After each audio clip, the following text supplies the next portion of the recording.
Hi, Sue McCarthy Robinson. I wanted to take some time and um, do a recording about, just an experience I had this week.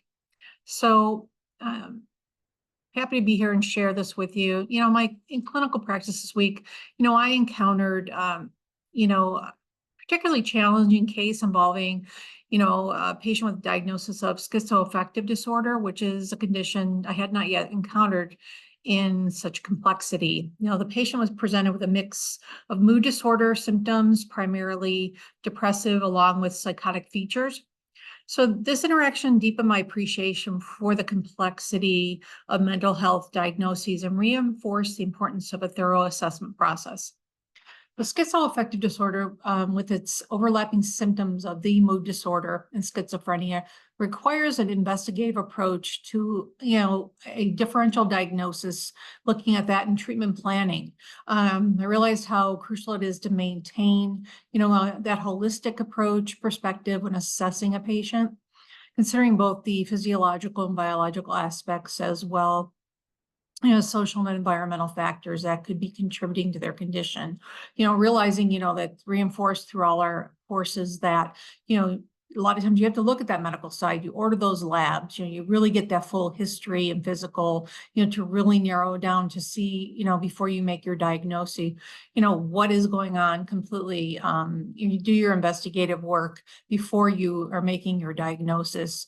So with this schizoaffective disorder, the challenging part, was puzzling and talking through with my preceptor was, the symptoms of this disorder, really overlap with schizophrenia and bipolar disorder. So, it was really in seeing the patient, just the difficulties, the mania, the ups and downs that she was having, was challenging.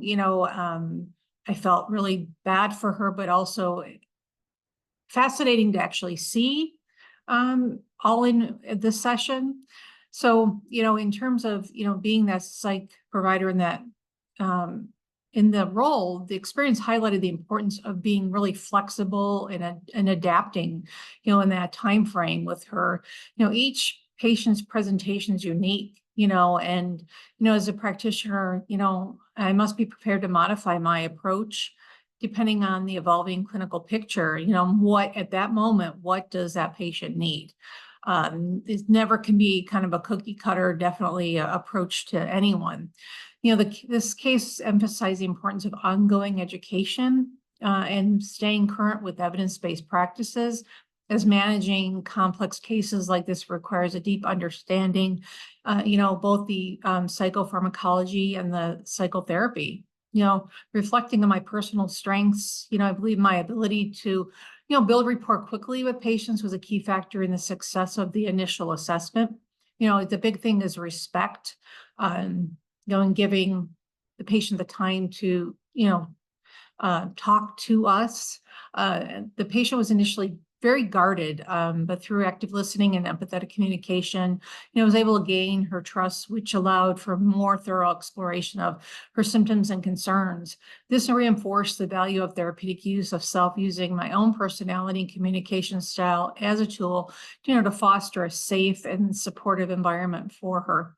However, this case also reveals some of my limitations. I noticed a tendency to become overly focused on the patient's immediate symptoms, which led me to initially overlook some of the subtler, aspects of her history that was critical to understanding the full scope of her condition.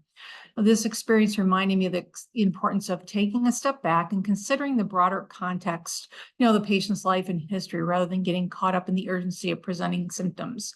One of the most significant insights I gained from this experience is the importance of patience and thoroughness in the assessment process.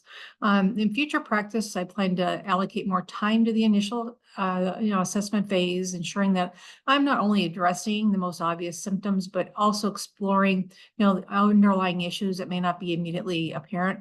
Also intend to further develop my skills, in that differential diagnosis area, particularly in cases involving, complex and overlapping symptoms. In conclusion, this experience has deepened my understanding of my role that's going to be, as a psych nurse practitioner role, particularly the need for, ongoing learning, adaptability, and therapeutic use of myself. It's also provided me with the valuable insights into my personal strengths, areas for growth, which I will carry forward into my future practice. By reflecting on this case, I've gained a clear understanding of how to approach complex diagnoses and importance of maintaining that holistic view of the patient's mental health. Thank you.